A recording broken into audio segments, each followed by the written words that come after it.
Welcome to the Talking Sport Report podcast with Scotty and Eggo. Unbelievable! It is episode 7 of the Talking Sport Report. My name is Eggo. With me, the great man with the pink hair, Scootus, Scotty McGlutus Hughes. Hello, sir. Hello, mate. Absolute pleasure. This is a fantastic regular Sunday night. And, mate, I tell you what, we've got a big week coming up. Massive. We really do. It's great. We've made it to episode 7. Tonight, we are going to touch on some really, really big stories, as Scotty kind of alluded to. There's so much going on in the world of sport right now. We're going to touch on the Origin game that kicks off Wednesday, 8:05 p.m. Australian time. We're going to also story 2 tonight of our 3 biggest sporting stories of the week is the NRL. So it's very rugby league heavy this episode, but it's just that time of year, right, where everything's happening. Some really big storylines happening in the NRL. And then we're going to go to the finals. There's 2 cracking final series happening overseas right now in the NBA and the NHL ice hockey. We'll touch on that before going to some speed rounds. We've got Comment Club back. We had 2 videos go kind of nuts, so we've had to revise what we do with Comment Club. We were promising to read everybody's comment out, but we can't literally read a few hundred comments out, but we'll get to that. There's been some controversy, Scotty. Hey, I tell you, if we're going to go through each of those comments, we're going to have to blow this out for a 3-hour event. But yeah, I tell you, I love the controversy. I am looking forward to taking on some of these comments. Some of them I don't know about. Some you've given me a little bit of an insight into. I am really looking forward to, I guess, giving a little bit back. Yes. Mate, there's been some heat. What, if it wasn't for the NRL and the American finals at the moment, I'd tell you to jump straight in, but we've got a plan. Let's stick to it because right now the excitement's just building. For this. Another little fun little teaser. I haven't told you this yet, but I'll tell you now. I've got 5 superstar athletes that I want you at the end of the show to rank. You know how you do those things where you don't know who's coming next and you've got to rank them in top 5, and it's the ones that will show you the best time out on the town. Ooh. So I've got 5 names that I'm going to throw your way, and you've got to rank them at the end of the show. So that's a fun one. There's some blasts from the past coming up in that. Let's kick off with story number 1. It's the State of Origin, Wednesday night, 8 o'clock kickoff. If you're looking at the betting, Scotty, $1.45 the Blues, Maroons, $2.76 currently. Well outside. We were on air last week on our podcast just before the teams were dropped. And basically what we thought was going to happen did happen. Tom Dinner did make it in. What are your initial thoughts on the Queensland side that is now officially named and getting ready for the game on Wednesday night? I don't see much of a difference, to be honest. I don't think Cherry Evans was the problem. So dropping an experienced head and at times a match winner, not lately at Manly, I can tell you that. I don't think he was the problem. So I'm pretty sure they've come in with a wound and they've bandaged up the wrong area, to be honest with you. They've come in with a gunshot wound to the left arm and they've walked out with their thigh strapped. I think the odds are there for a reason. I'll be very surprised if Queensland come out and level this up. I'll be shocked. I don't know. I think Cherry Evans, he's going to be a loss. Yeah, he actually will be, won't he? Massively. I don't see much of a difference in their side. I honestly think for the first time in a long time, this could be the start of X amount of series wins for the Blues. I don't think we'll catch Queensland's ridiculous tally, but it's going to be a start. I'm telling you now. It's a classic New South Wales comment to make, isn't it? Because I feel like every time the Blues win a series and we're doing well or have a good side the next year, we're like, oh, this is the start of a run. This is a start. I feel like we've said this 10 times and every single time Queensland start another run. But this is the first time where I genuinely see the sides and I look at this. Queensland, it's going to be hard for them to do it. And you're right. Cherry Evans didn't play well, but I don't think any of the inside backs, outside backs, the halves played well in that game. It's because the forwards got absolutely smashed. I'm praying that you and I haven't jinxed us Like you said, we've said this for years. I'm almost certain after Queensland's first series win where they went on a massive hot streak, I think after their second series, their third, their fourth, I'm pretty sure the comments were always the same. It's like, all right, no, it's all good. We'll win next year. Yeah. We'll win next. If we lose this game, it's us. We're the problem. I hope we haven't put the mocker on them. But you are right. The forwards got absolutely smashed. Hoping to see just a little bit more of a goal kicking masterclass this time round. Although I don't think that's going to be hard to top game one. That's true. But just looking at it, I just see too much class in that New South Wales side. Yeah. I'd love to. What are your thoughts on Luai coming in? Don't you feel for Burton? What's your views? Tell me when was Burton picked and what was he picked as? Well, I had the understanding that Burton was picked because he could play centre and he could play in the halves, right? So this poor guy has been, is he now the most capped 18th man in history? That's actually a good question. That's worth looking up for something for game 3 to discuss. But could you imagine sitting there as the 18th man? You are the half, the team that is leading the comp, smashing it. The Bulldogs are playing beautiful football. Yeah. Moses has gone down with a troubling calf, and that's it. You're like, yep, we're on. We're good. Yeah. And then all of a sudden you get the tap on the shoulder and get told that, hey, sit this one out, buddy. We're going to bring Jerome in. We're bringing Jerome in, which was actually the right call. Jerome Luai is the best player for this position, but 100%. Don't you feel for Burton when you go, like, there's an injury on the field. He's off the field watching in training, right? There's an injury, and he's looking across. He's like, it's not a forward. I could be on here. It's not a fullback. Oh, this could be good. Oh, it's a half. Oh, I might be in. Just gets the old, hey, do you mind going to the airport to pick up Jerome? He needs a lift to come here. You're going to still be 18th though. Don't worry. You've got that 18 jersey, but we need someone to go pick him up. That jersey would have still been warm when it came off Mitchell Moses' back. I reckon Burton's got his hands on it and he's got the tap on the shoulder from Laurie and he's just been told straight off the bat, Matty, hit the showers, bro. Yeah. Matty had a texter. He was crossing out Moses and actually writing in and text to Burton, and then got the tap when he was up to the R. He would have been absolutely pissed off. But another outrage that I'm noticing, and look, I always rank this as, if it's your opposition side that you don't support, how do you feel about them not being in the team? And when Queensland, let me just give you a spoiler, it's definitely not Ezra Mam, because I can't believe he's even in the squad, to be fair. He doesn't deserve to even have a ticket over to Perth to go party again. Let's be honest. That guy doesn't need any more reason to be partying. Good friend of the show, Ezra. Yeah, good friend of the show. But Corey Horsburgh, you get bashed up top. You get bashed. Absolutely manhandled by the New South Wales forwards. Corey Horsburgh is playing for the number 1 side in the rugby league right now. Like, Canberra Raiders are on top of the table. They are playing the best football. Why are they playing the best football? Because their forwards are unbeatable. Papali'i, Horsburgh lead the charge. This guy can't even get a game. Is Billy Slater just a straight-out ranger basher?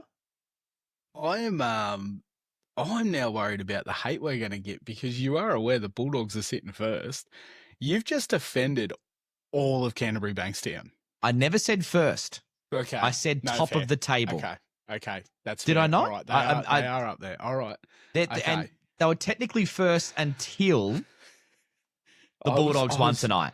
I was just a little bit concerned that we were offending all of Canterbury Bankstown here. Well, can I also say one other thing too, Scotty? One other thing too. The Raiders are technically equal with the Bulldogs in terms of wins. They've both won 11. They're both won 11. It's the bye that puts the Bulldogs up, and the for and against is 2 points difference between the Bulldogs and the Raiders. Massive. So good pickup for starters. But I can't believe that Billy Slater would leave this guy out. This guy is just he is like Ronald McDonald, who's been injected with rugby league talent and steroids to be bigger than Ronald. I'll be honest, as a Blues fan, stoked. Yeah. Stoked he's not in that side. I'd rather come up against a Ruben Cotter than a Corey Horsburgh. Yeah. If I'm stumbling out of a nightclub at 3 a.m., I'd rather run into Ruben Cotter than Corey Horsburgh. So I'll be honest, I think our forwards, Spencer Leniu, Liam Martin, Crichton, Payne Haas, they'll take positives out of this massively. I could not agree with you more. That is 100% a complete stuff up, in my opinion. Corey Horsburgh should be walking into that side. He should be one of the first names picked. Oh, without a shadow of a doubt. But I just don't know what Billy's got against him. Billy will tell you, we're still Queenslanders. We are still Queenslanders.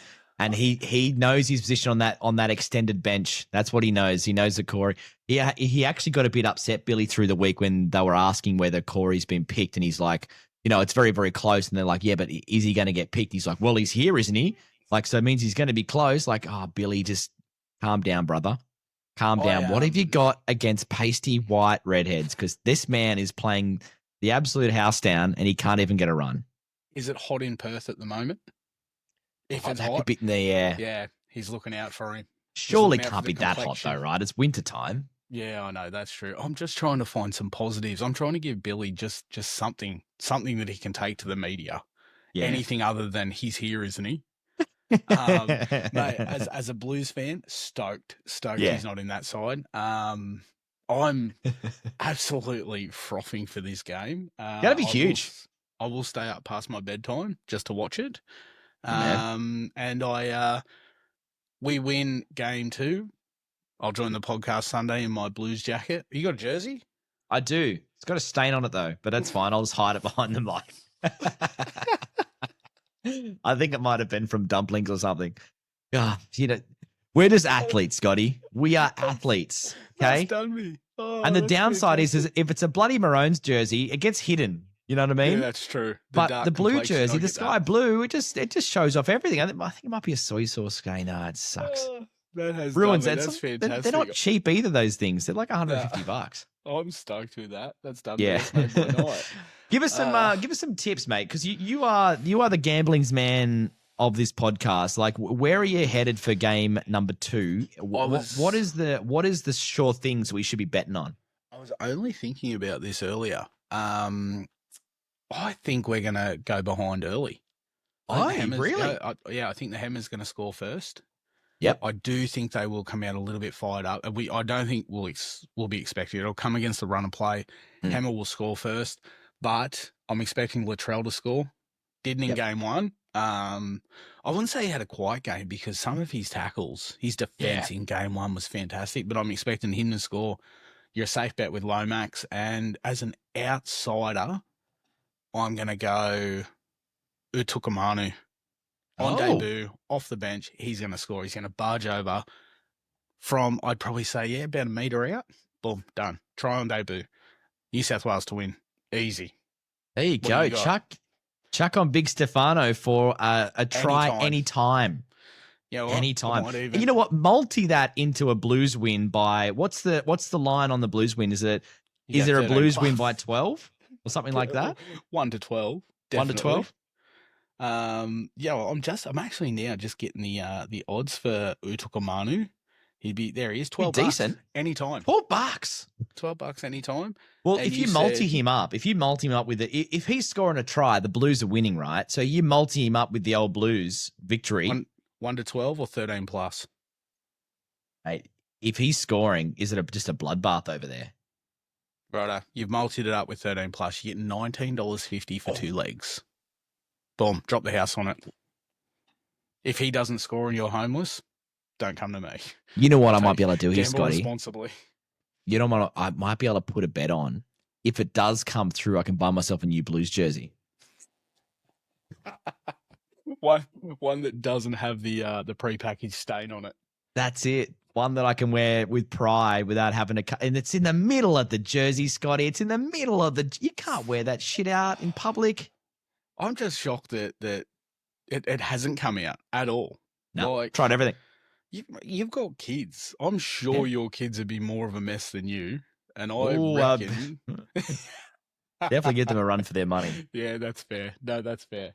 Well, That's the game is actually a this very good Wednesday point. night. It's going to be a cracker, and we're obviously going for the Blues. But look, in all seriousness, I just want to see a good game. That game was a fantastic first half. Referees need to shut up and not blow any whistles.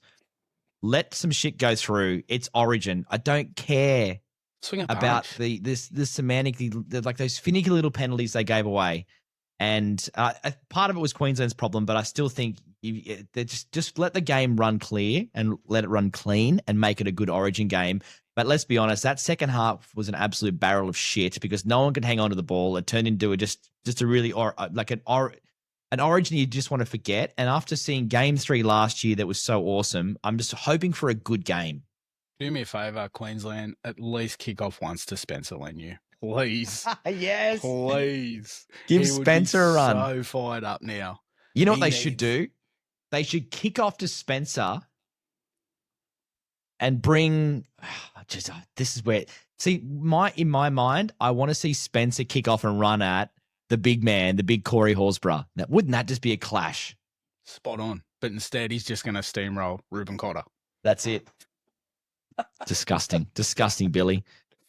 At least you Oh, Queenslanders. wow. All right, moving on to NRL. Story number 2 tonight. The NRL, fun enough, it's rugby league. We're rugby league heavy at the moment because it's just that time of year.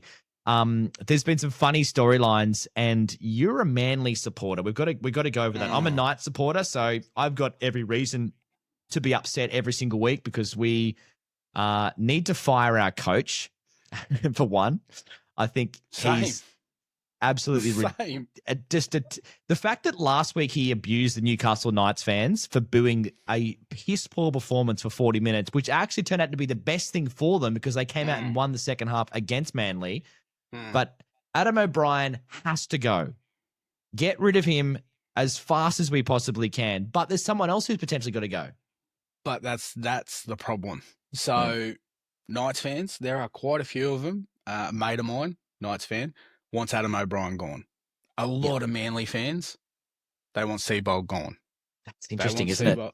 But my issue now is it going to become, we've often called it a circus. Yeah, Is it now going to become a merry-go-round? that's You're it. going to have, if both coaches get the sack, you got 2 unemployed people there that will want to find a job. Seaball goes to Manly. Adam Goes O'Brien to the goes to Knights. yeah. Like, I mean, Brad Arthur's available, but that then brings me to my question to you. You got to hire his look son. Yeah.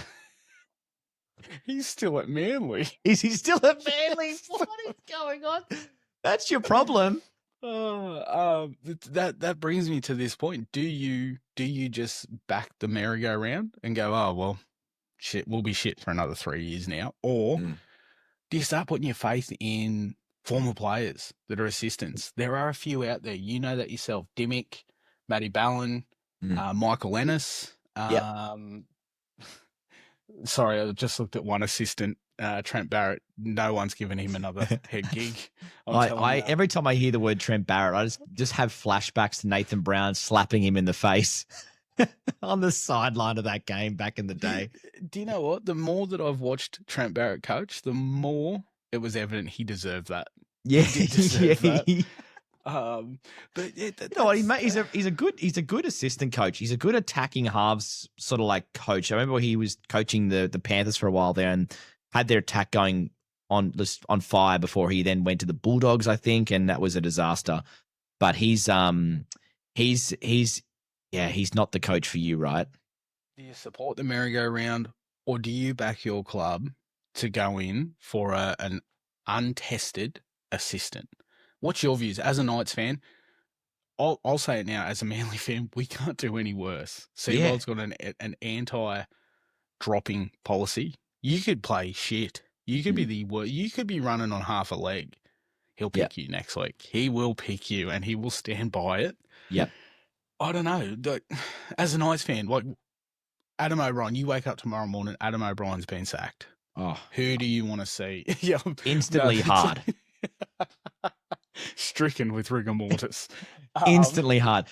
Scotty, you could have said anything then. As long as the desired outcome is Adam O'Brien is no longer at the Knights, I'll take it. I'll take a merry-go-round. I'll take a circus. I'll take a Vomitron. I will take a spaceship to the fucking moon. At the moment, this guy can't even have the same halves pairing for more than 3 weeks. It's like he's allergic to halves. And like he's just cannot keep the same halves pairing. We've just been chopping and changing. And the funny thing is, it's not like he's adding new people in. He's got a rotation of 5 or 6, and they just it's like Jenga, just keeps on like, what is going on, bro? Just pick a set of halves and give them at least half a season to have a chance. So yeah, give me the merry-go-round. I will take no coach next year over Adam O'Brien. I would rather literally the players coach themselves and be done with it. So yes, give me Seabold. He's the worst coach I've ever seen, but I'll take Seabold. There it is, ladies and gentlemen. Adam O'Brien gets the sack. Eggo is taking a spaceship to the moon. Speaking of coaches, though, Scotty, speaking of coaches, this guy, it's tough for me because he was shocking in his time at the Knights. But he did come here under a pretense of he wanted to win a title. And we're talking about the great man, Wayne Bennett.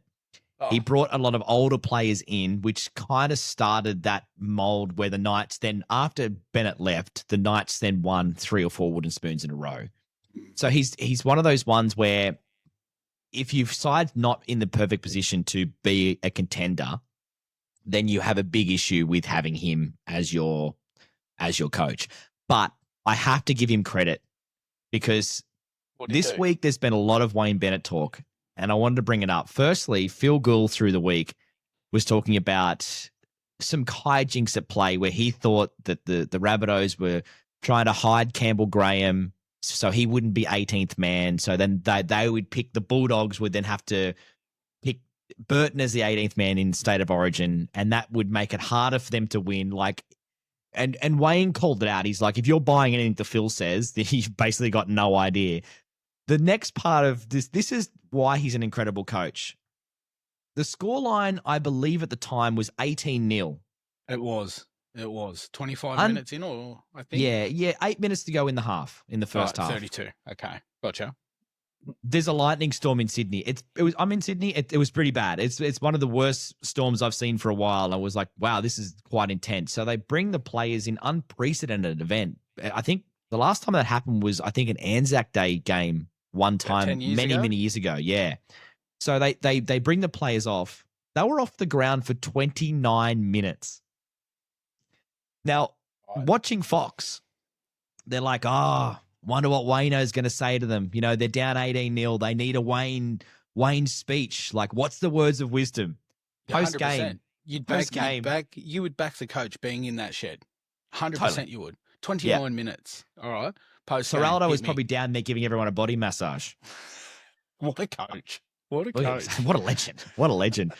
18-0. Do you want me to rub those feet for you there, Sexton? Yep. Well, I'm happy to do that. So post-game, what's Wayne done? 29 minutes in. 29 minutes of rain delay. The players are all down there. They're 18-0 down. Wayne says, basically, don't know. I didn't even go down there. He just didn't even go down. He's like, stuff that. I wouldn't know what the atmosphere was like down there in the sheds for those 29 minutes. I wasn't there. What a legend, because that actually speaks way louder than words. Because he basically said, I didn't go down, the players take that way more to heart. Like, Wayne is so pissed off, he doesn't even come down here. They've gone out, and after being down 18-0, the end-up score was 24-18. They made a game out of that since that lightning. Do you know what? My question is, what did Wayne do for 29 minutes? I am genuinely curious. Has anyone followed up? No. What did you do for almost half an hour, mate? Where were you? What did you... I am so curious. Is Wayne a smoker?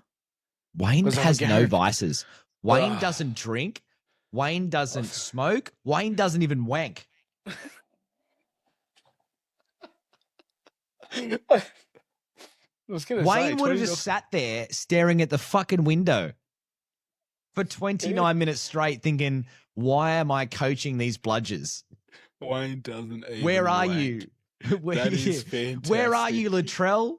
You've left me with all these idiots. They play well. They come back and play well. It's the Wayne cold shoulder is actually better than any speech any coach could do. That's a brilliant coaching tactic. You know what? I'd ask Seabold to adopt it, but I reckon that is his tactic at the moment, and the players don't care. I'm telling you. But hats off. I want to know, what did Wayne do for 29 minutes? I want to know. We've got to get someone to ask him, because that is actually a really good question. What would you do if it was like something weird, like he played solitaire on his phone or something? Yeah. Knowing Wayne, he'd have a Nokia. He'd be playing Snake, wouldn't he? Snake 2, but it'd be Snake 2. Snake 2. I don't know. You got anyone you can reach out to? Give Cooper Johns a call or a text and just be like, "Boy, put the feelers out. Find out what Wayne done." Yeah, exactly. It's a really good question. It's I reckon he was just sitting. As I said, I reckon he's just sitting in the box staring at a window, because that's just a Wayne thing. He wouldn't have appreciated that lightning show. I can guarantee it. He effectively had a free 29-minute light show and wouldn't have appreciated it. Yep, Vivid is, I think, still on in Sydney, so that's actually really good timing for that one. That's brilliant. Hey, Scotty, I'm going to ask this question because we will get to this later on in Comment Club. But through the week, we posted a couple of videos, one around the Brisbane Broncos jersey. Mm-hmm. Brilliant they jersey. had a beautiful jersey last weekend. Unbelievable. Your statement was a killer, though. Everyone has loved your idea that everyone, because it's such a great jersey, and the fact, if you haven't seen it, everything was blacked out. Logos blacked out, sponsor blacked out. It's not like the All Blacks jersey, because at least the All Blacks jersey still have some sort of color on it from the logo and things like that, like the fern and things like that. This is, everything is blacked out. And I mean, you could probably say, potatoes is pretty close to the All Blacks jersey, and you'd be right. But I do like the fact that it was completely just so different, the fact that it was all blacked out. And you were sort of saying, how cool would it be if everyone has a Black Dog mental health round? So all the home sides on one week get to wear this full blacked out version of their kit. The next week, everyone gets on the other home sides get to wear their blacked out versions. And that way you have every comp, every jersey in the whole comp would then have a version of this Black Dog jersey. Everyone loved that. That have the buyer chance as well, doing it over 3 weeks. That's true. Loved it. Maybe they just get a commemorative. Or maybe we make sure the Broncos have got the bye on one of those weeks then. So that way it's we can guarantee the Broncos. They've already done it to the Broncos. They don't need it. Exactly. You've taken the limelight. Piss off. One of the interesting points, we were talking about that jersey. There was a comment we made at the top of that thing we spoke about, that we basically said the Broncos are clearly the most hated team in the NRL. That didn't go down too well. You ruffled a few feathers, didn't you? We did. We did. A few people. We upset a few people. We. You said it. I'm distancing myself. We, as Talking Sport Report, okay, definitely upset a few people. And I don't mind that, because I still think the Broncos are the worst team in the comp. Okay. From a point of view of being the most hated, I still think they are clearly the most hated, because I even had Broncos fans in that chat going, yeah, kind of agree. I even hate them half the time. And I'm like, well, there you go. If that's your own team and you hate them, then what can you do? But I thought we should have a bit of a chat tonight, and let's come up with a Mount Rushmore of what are 4 teams that you would put on Mount Rushmore, 4 faces. What are the 4 most hated teams in the NRL right now? What do you think? Who's the shortlist for that? I'll kick it off straight off the bat. Roosters, 100%. And you know what? It all boils down to the fact that they don't have a salary cap. They've got the sombrero. That's the general gist when you talk to anyone. It's the brown paper bags. It's this and that. Yeah. Dead set. They are taking, I don't know, who's the most prominent face on Mount Rushmore? Because they can take it. They've got it. The one that you look at first, boom, Roosters. You reckon Roosters? Yeah, 100%. And you know what? That's not a personal choice. It's a bit of a personal choice. Yeah, it is. That is. 100% it is. I'll own that. If it's my Mount Rushmore, 100% going Roosters. I'm going to go South as well. I'm going to go South. I think they're still there. I mean, I think you got to look at it from 2025. I mean, as a history, maybe. Do you really think they're higher on the list than I would say? Let's chuck another one in here. Melbourne Storm. Yeah, but see, the problem with that is, does that come down to a success thing? Because, like, right now, a lot of people comes down to a Cameron Smith thing. Because right now, a lot of people are hating Penrith, and I 100% put that down to a success thing. It's jealousy. Is that number 3 on our list? Does Penrith Panthers need to be number 3 on the list? If they're taking number 3 and Melbourne's taking number 2, I'm putting Parramatta in at number 4. No, I won't let you do it. Nah. And I hate Parramatta. Nah, I hate Parramatta. Why? Who you going number 4? Hey, we've left Brisbane out of this. That's what I'm saying. How could you leave the word like the Broncos should be the Mount Rushmore, the first guy in Mount Rushmore, whatever that is. Frank Sinatra. Right. Is he the first guy in Mount Rushmore? I'm sure one of them is Bill Clinton. Just touching the other two. All right, I'm calling it now. All right, here it is. Top 4. Roosters. Okay. Yep. Brisbane. Why do you think Brisbane need to be there?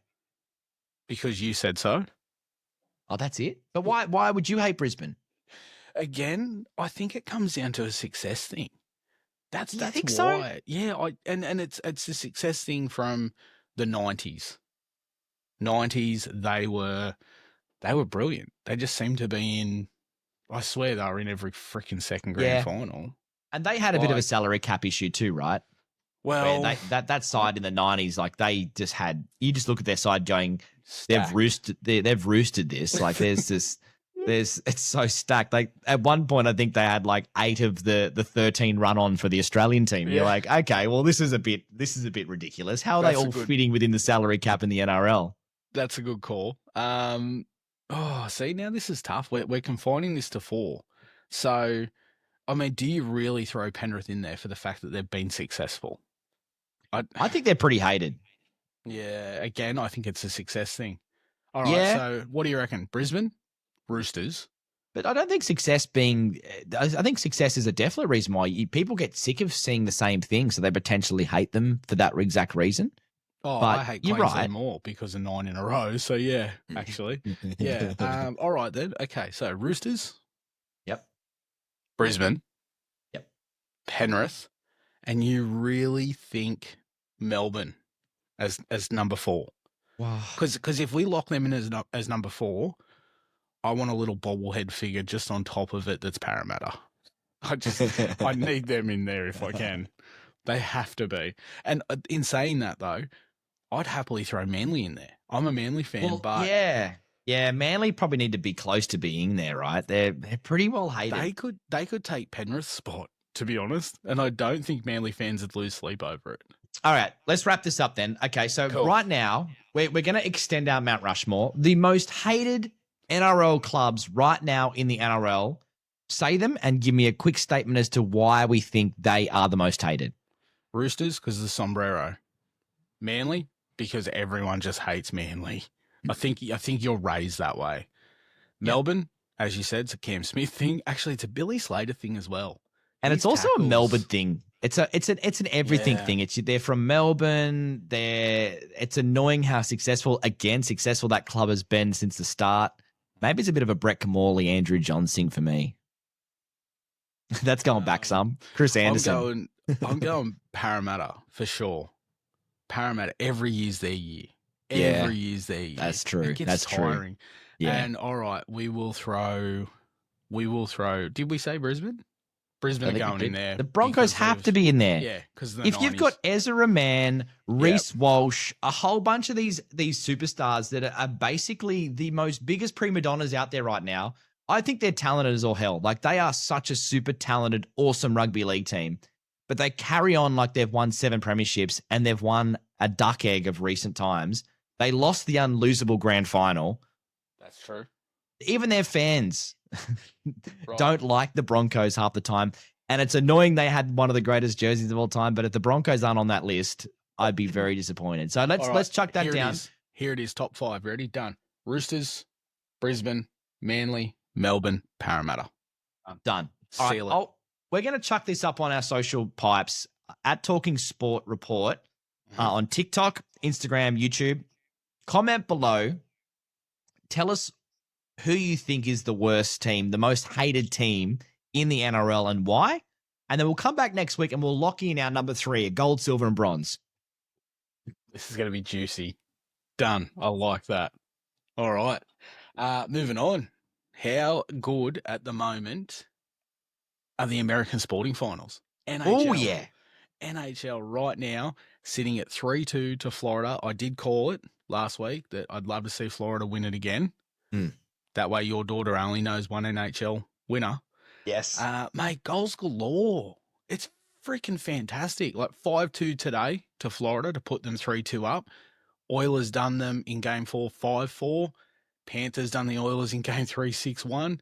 Game 2, 5-4. These goals are just going nuts. I tell you what, if you've got KO and you're working and there's a game on, just whack it on. Your boss will understand if productivity drops if you are seeing goals galore. Now, I'm telling I you. did hear there's one of the greatest ice hockey players of recent times is playing in this final series, who is he's like basically the Tom Brady, and he has never won a title. I think from memory, he's one of the things that everyone talks about is how fast he can skate, and so he's this incredible skater in terms of like when you see him on the ice with all the other players, you're like, holy shit, that guy has got to be incredible, and he is, but he's never won a Stanley Cup, and this could be his year, right? Oh, if I knew who you were talking about, I'd 100% agree with you. I'd be all over it. You know what? I knew you were in trouble when you're looking at the screen going, oh, shit. I think you might be talking about Connor McDavid. That's him. I do not think he has won one. He got drafted. No, he definitely hasn't. First overall in 2015. Just having a quick look. I don't know if he has. That would be massive. I don't think he and has. I'll tell you what, it doesn't look like he's going to this time round. Because I'm backing Florida to do the Oilers with ease. With ease. They're already 3-2 up. They've just got to win the next one, and they've got it. But in saying that, you do like a fairy tale, don't you? The guy's been in the league for, 10 years? It would be nice to see him win one. But then I look back at it and I go, nah, stuff it. If Hindmarsh didn't win one for Para, why has Connor McDavid got to win one for the Oilers? That's a good point. That's a very good point. Poor old Connor. At least he can skate fast. He's always got that on his resume. Now, tell me what's doing in the world of NBA. Yeah, the NBA. This is an interesting one because I remember we first spoke about the NBA and basically this series being underwhelming in a lot of ways because it's basically the OKC Thunder, which is Oklahoma, versus the Indiana Pacers. Now, David and Goliath. Well, it's basically Goliath. No, it's David and David because they're both really small market teams, right? I think the issue with it is that was always the big concern. Like ratings and success of actually the TV show, like actually watching it is going to be the biggest problem. I can tell you right now, this is the worst rated TV's finals, NBA finals since 1988. Right. Really? Yeah. So it's 23% lower than last year's season, which was Celtics Mavs final. That's huge. So that's sort of where your starting point is. Like basically it's not getting watched, which is a shame because the actual series is really good. So currently it's 2 apiece. Started at OKC. They had the 2 first home games and then Indiana had the next 2 home games. So it's 2 each. They've both won, one home and one away. Here's some interesting points. I thought rather than talk about the actual games themselves, I'm going to give you a couple of interesting stats about why this series has been phenomenal for basketball in general. Okay, but not for TV ratings. Not for TV ratings and not for success of the league at this point. So All the Thunder's playoff dominance. Basically, the Thunder have had had 5 playoff wins by 25 points, which is just nuts. This is tied for the most in NBA history. So think about that. In the playoffs, it's meant to be the best of the best playing each other, and they're blowing out teams 5 times by 25 points. See, That's I think nuts. of a playoff, I think like 109, 108. Yeah. 112, 113. That's insane. 25 points. That's like when you think about 100 points generally as a game, or I think this is actually averaging 120 a game, but that's like a quarter of the points is the winning margin. Massive. That's huge. That's an impressive stat, actually. Yeah. Holy Here's another one for you. Oklahoma City are 36-1 at home when they're up by 15 points that was before the Pacers then went out and beat them in that game 1 game. So that's huge, right? So basically, it's one of the most shocking comebacks in the franchise and finals history. But the OKC City Thunder are 36-1 at home when 15 points up before that Pacers game. So that's nuts. Wow. That's the situation where as a home fan, your team take a lead by 15, that's it. You're going to coast. You know it. Yeah. That comfort, knowing that stat, you would just walk into that stadium with so much confidence. That is unfreaking believable. All right. So don't forget, we're two each. There's still 3 games to go. So one of these sides will be the NBA champions for 2025. I can guarantee you, because we know it already, this is the first time either one of these sides will be crowned the champion. So this will be the first time that's happened since 2006. Back in 2006, there was 2 sides in the finals that had never won a championship before. So that's pretty massive. So that's like 19 years ago since that's happened before. So we're guaranteeing to crown a brand new champion for the first time in 19 years. Wow. That's crazy. All right. So who are you picking right now? Just now. Off the back of OKC winning game 4, they now have home court advantage. So it means if there is a game 7, it's going to be at OKC in Oklahoma, which is a huge advantage for that last, because their crowd, both crowds are incredible. So the fact that they can have theirs at home, you'd think that the OKC Thunder will win it. But if they go up by 15. Exactly. Especially go up by 15. Here's another one for you. The Indiana Pacers and OKC are basically the youngest NBA final series in 50 years. What is in like the average age of their The average age. Wow. So basically the average age of both sides is as young as the 1980 NBA finals. Have you got an age there? 24.148. Wow, and I'm sitting over here at 38, starting to cramp because I haven't moved. Isn't that nuts? And the Thunder entered the year as the youngest side, basically, in the whole comp.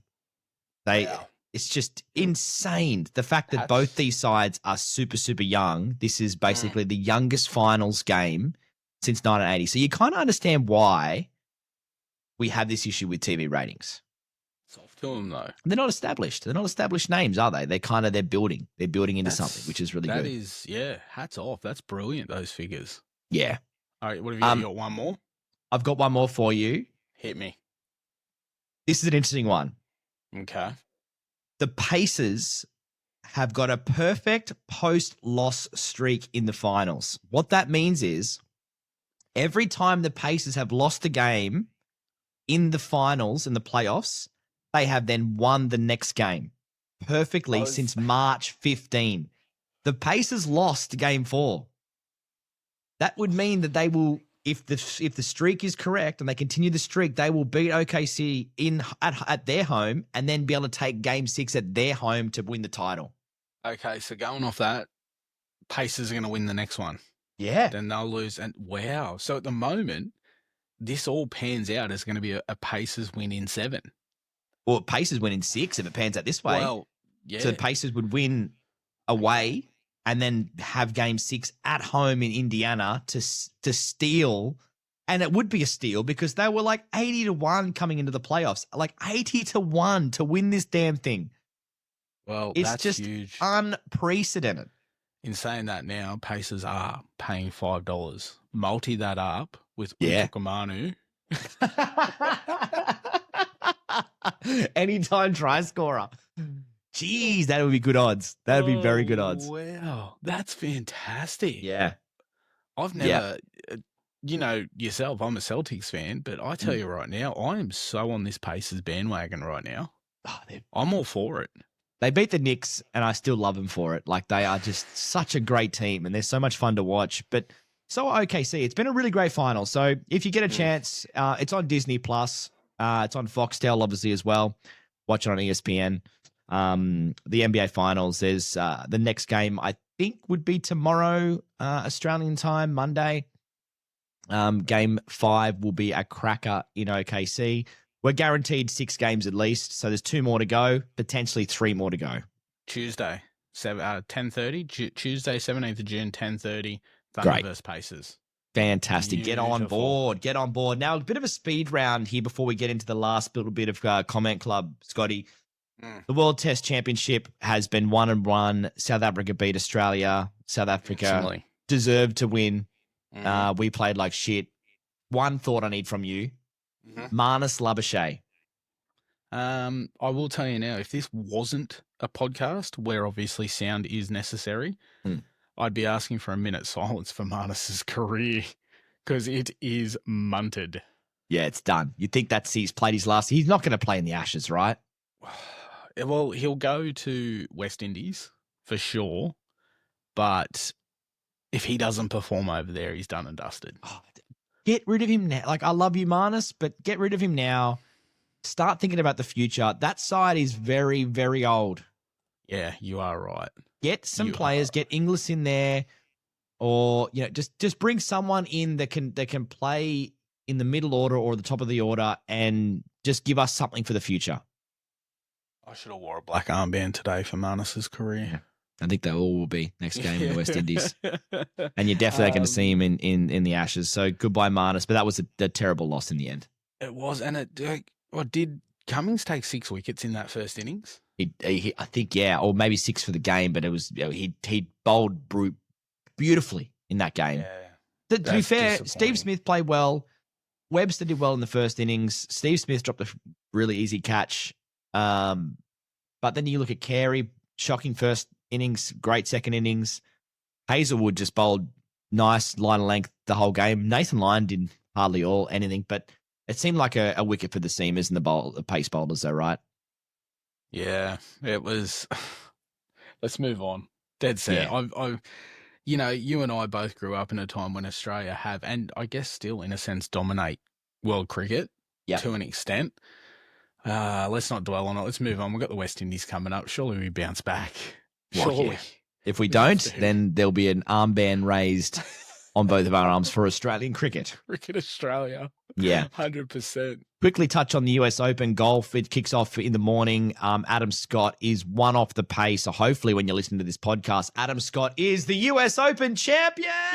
Woo-hoo-hoo-hoo! What a win. I'm hoping. You know what? Save that. Hopefully we get to run that back next Sunday night. Yeah.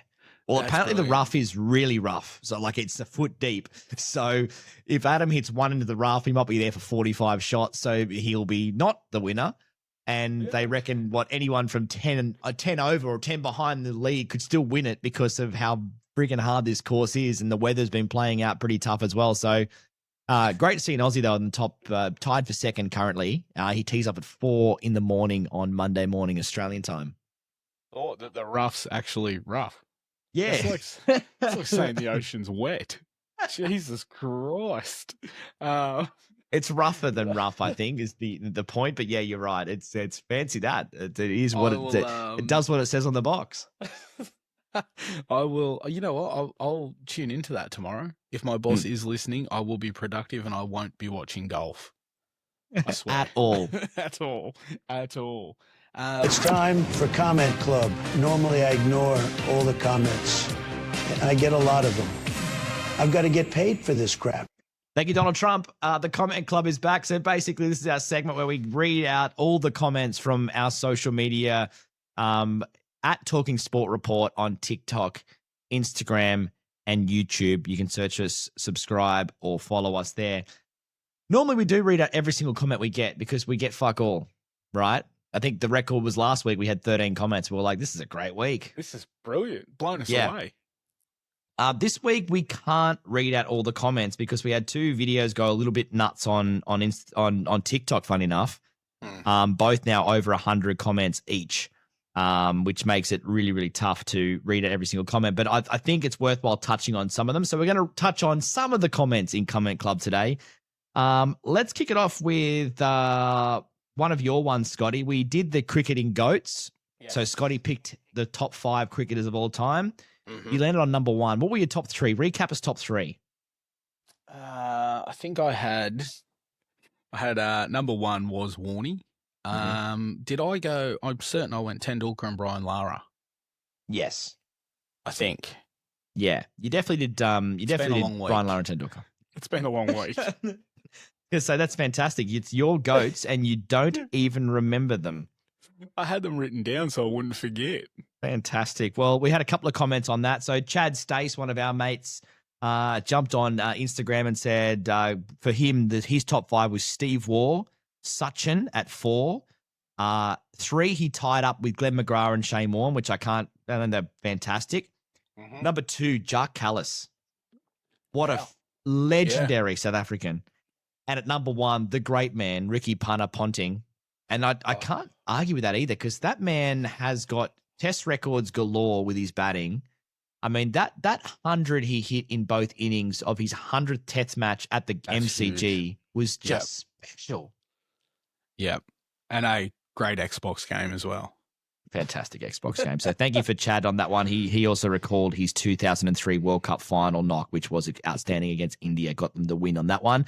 And we also had another comment on TikTok from G-Mo-G, and he wrote Callis, GOAT. So a couple there for Callis. Maybe he deserved the spot. I think at number 5, you had a South African. Who'd you put at 5? I had De Villiers. Oh, that's right, De Villiers. Yeah, and you know what? In hindsight, maybe Callis is the better pick over De Villiers. Well, it was my list of goats, not yours. So go fuck yourself, is what you're saying? I respect everyone's opinion, but they were my fucking goats. That's so true. Yeah, that's good.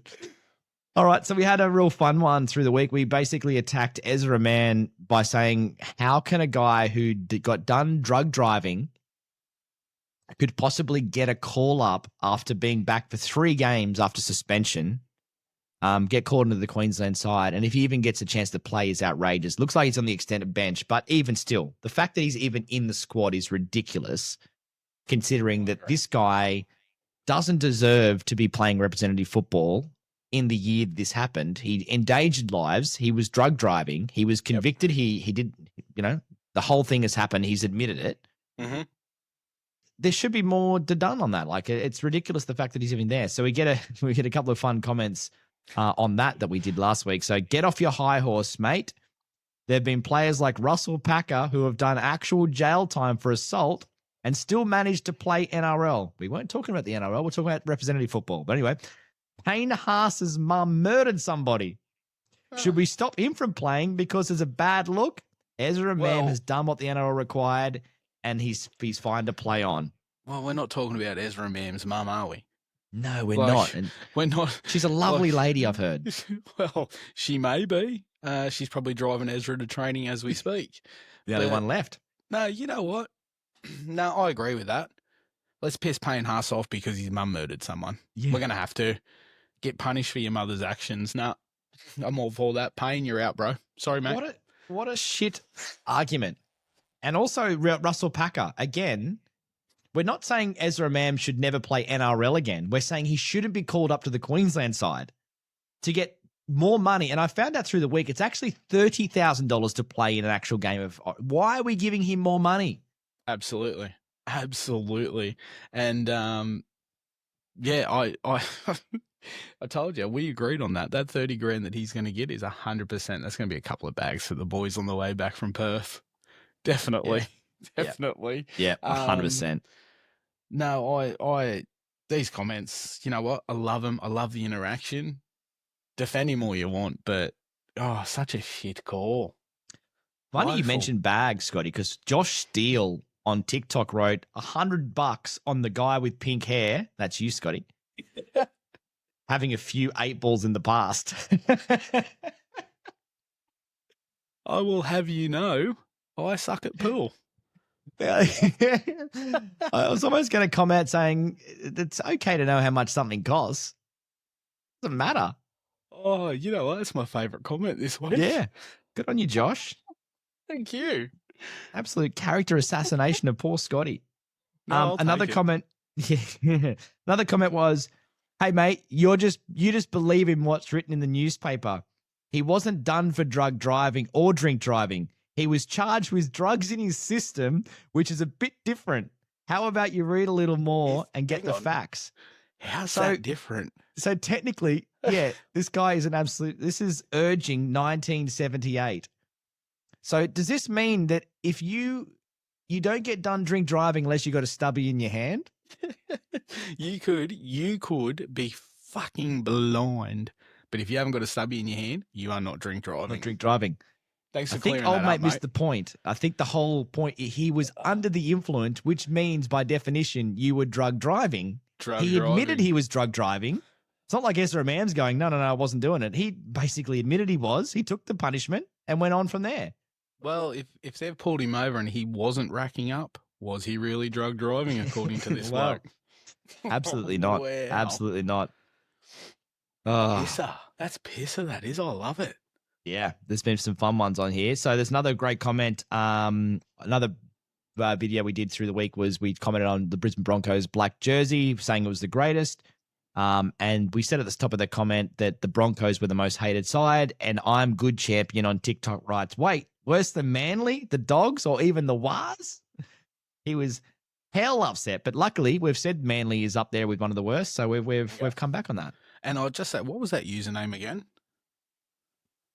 Let me find it for you. Was it I am champion? No, it was. I think it was. Oh, maybe it was. That's a ripper username, mate. Honestly, that is an absolute. Yeah, ripper I'm username. Good Champion. I'm good champion. That is ripper. I love that. So passive aggressive. Yes, that's beautiful. I don't know if you've been on TikTok lately, Scotty, but everything's very passive aggressive. I love that username. All right, let's move on to the next one. So there's another great one we posted through the week. Shane Warne, we posted a story about, Shane Warne in the wild. I saw him chatting up not one, not two, but three blondes, trying to get all three of them back to his hotel room. He missed out. The late, great Shane Warne. We had Super Mario 1987, speaking of great usernames. This guy's a legend. Yeah. He writes, yeah, I love Shane Warne. I used to deliver pizzas when I was going through uni and delivered him pizzas a handful of times. I'm like, that's a classic Shane Warne story. Oh, can you? And I asked him, there's actually more to it. There's more to Okay. it. So I asked him, is he a good tipper? And he says 100%. Hawaiian pizzas were his favorite. Absolutely, that was my Shane. next question. That makes sense. This was early 2000s, so a 5-day test match would be 5 nights of ordering. I wouldn't want it any other way, would you? No, you answered. My next question was going to be, can we ask old mate Super Mario what was the order? But 5 nights of Hawaiian. Like, Gets better. How could this get better? He would sometimes do it 2 or 3 times a night. Oh, shit. Could you imagine, Morny? He's just bowled 40 overs at the MCG. The world's greatest bowler at that time. Yep. Yep. He's ordering a Hawaiian at 6, 8, and 11 p.m. And the great man, Super Mario 1987 on TikTok, is the man delivering this guy his pizzas. And I was like, that is incredible. And he also said he is a great tipper. He would always give him a $50 note or sometimes even a $100 note and tell him to keep the change for the pizza. So as a uni student, that was a pretty big deal for him. Oh, back then, that's huge. But mate, think about this, right? Okay, so you're a pizza man.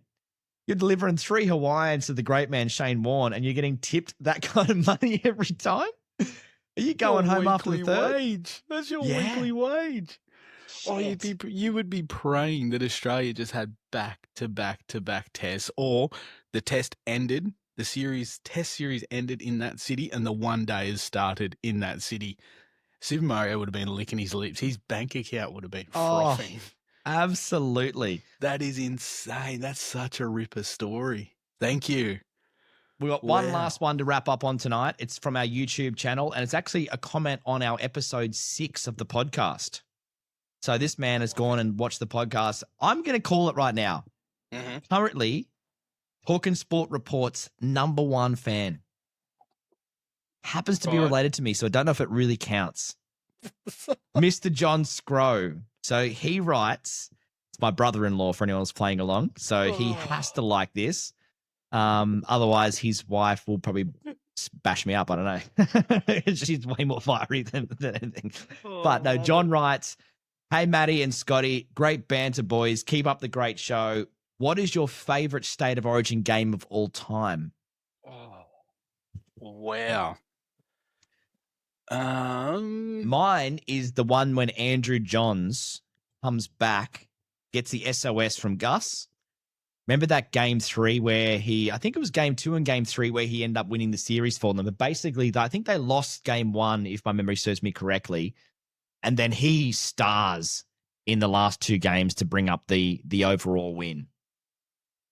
Am I right in saying that, Scotty, or you're looking up one yourself? Yeah, I am, only because I'm struggling to pick a favourite. But I'm going to tell you which wasn't. Right. But I'm looking it up, so bear with me. Yep, so I'm just confirming 2005 for me. So Johns returns from injury for game 2. They'd lost game 1. The series was in the balance. Johnsy comes back, plays a pivotal role in replacing Brett Kamali. He then goes on to deliver man-of-the-match performances and helps the New South Wales side win 32-22 and then clinches the series in game 3. So, huge one for me. 2005, Andrew Johns, you bloody legend. I'm a little bit annoyed that I wasn't given enough time for this one. Yeah, sorry. No, it's fine. I'll tell you, and I do remember this game because I was quite young, so you used to stay up. It was one of those nights where you were allowed to stay up past bedtime. So it was like, yeah, you felt like an absolute king until you were tired as fuck the next morning. You're not even let us stay up now, are you? No, I'm not. Like, right now, I shouldn't even be awake. But this one, 100% was not worth the tiredness the next morning. 15th of May, 1995. Queensland beat New South Wales 2-0. Wayne Bartram kicked a fucking goal, a penalty goal. It finished 2-0. So how is this your favourite series of all time? It's not. It's my least fucking favourite. Oh, your least. Yeah, because I didn't have any time to plan this because no one gave me the heads up. Hey, a comment is a comment. Comment is a comment. You just got to run with it. Can I just tell you, that comment was left 35 seconds ago. Just so you know. Left literally. That's how fast we react in Comment Club. We grab comments as they're coming through. When you said, what is your favourite? I was struggling to pick a favourite, but that's why I outlined the one that I absolutely fucking hated. It was 2-0. It was such a waste of time. But looking at it, there's a few good ones here. 32-22, New South Wales win. Minicello got a couple. Yeah. Matt Cooper, Badiris, Menzies, the old Beaver, the legend. Yeah, the Beaver. To be honest, winning basically any game as a Blues fan at Lang Park, which is now Suncorp, I'm struggling to pick one, but I would say anything that we've dominated up there. Yep. 100% take that. 100%. That's good. For me, it was 2005 for sure, but that's a good one. Thank you, John Scrow. Legend of a bloke. Number one, we're going to give you the number ones fan. Well done. I've also got to do one other shout out quickly before we move on to the next segment because we did get another fantastic comment from a man that you know, Jimmy Haig. Jimmy Haig, what a legend. What a weapon. Yeah. He's jumped on the comment club, which is awesome to see. So his comment is on Instagram, boys, first time listener, first time messenger. Couldn't agree more on the Broncos black jersey. Moment I seen it, movement was created in my trousers. P.S. Scotty, I miss our arts and crafts days. Kiss, hug. What an absolute weapon. I won't have to let him know anything. Being a listener, he'll hear that. Yeah. Love you, Jimmy. Fantastic. Thank you, Jimmy. Appreciate it. If you've made it an hour 4 into the podcast to hear your shout out, hey, hats off to you. Hats off to you. Let's wrap up quickly, Scotty. I did say at the start of the podcast that we were going to do a fun little game that I know you like to play, so I thought I'd do one for you. You have to rank these athletes in order from 5 to 1. Now, the catch is I'm not going to tell you what's coming next, so you've got to rank them without knowing who's coming next. Gotcha. And what you're judging these 5 athletes on is these are legends of the game. Yes, huge personalities. Any sport? Any sport, they're across all sport. But what you are ranking them on is you are taking them out on the town. They're going to show you a good time. Right. So these are the greatest athletes to show you a good time. Are you ready for your first one? Let's go. Dennis Rodman. Oh. How do you start with the worm? Because you know the stories that others have told. I'm sorry, he's going in as my number one. He has to. It's Dennis freaking Rodman. The first guy off the rank, you're wanting him. 100%. Rodman. Dennis Rodman at one. Is my number one. You could not top that. I don't think you could, because this guy has stories of North Korea. He literally is Kim Jong-un's friend. Yes. Didn't he get married in a wedding dress in Vegas? Yes, spot on. I wouldn't be surprised if this was hours after or before a game. I know for a fact it was literally in between, I think, playoff series. Like he went off. I think that was in the Jordan thing. He was talking about how they just let him go off and let Dennis be Dennis. Yeah, he's my number one for sure. You can't. That's actually good. That's actually good. All right, I'm gonna hit you now with number two. Okay. Where are you ranking this guy? Nick Kyrgios. Oh, you know what? I don't know how much of it's just media hype and just for show. I'm throwing Kyrgios in at 5. I might upset a few people, but he's going in at 5. Just Not fun out in the town, you think? Just Bit too too prima donna? unpredictable. Well, that's the thing. Is there ever much about him being on the drink besides being, open with speech in the media and things like that? I don't ever recall seeing him. Kyrgios stumbles out of nightclub at 3 a.m.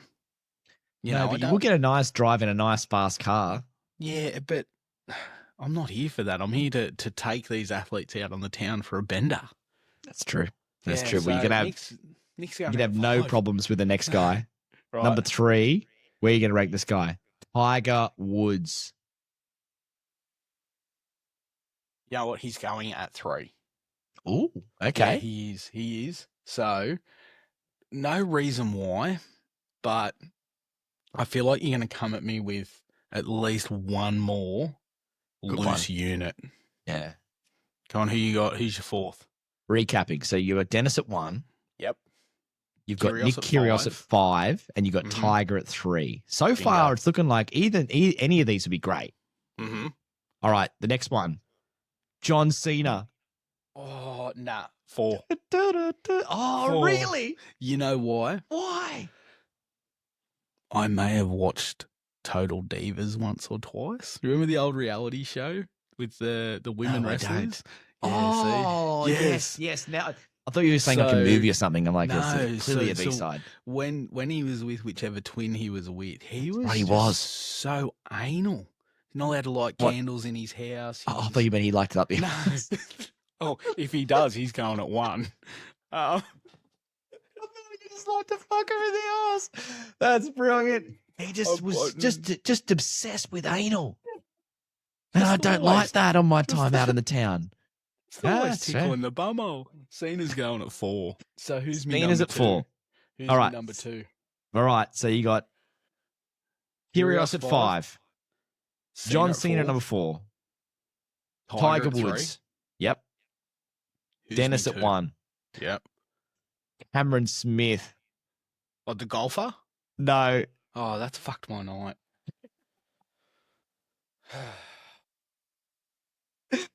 That's the best. The golfer, although he would be good fun. He would be 100%. He would be good fun. That's why I was praying that you were talking about the golfer. You're talking about ex NRL footballer, aren't you?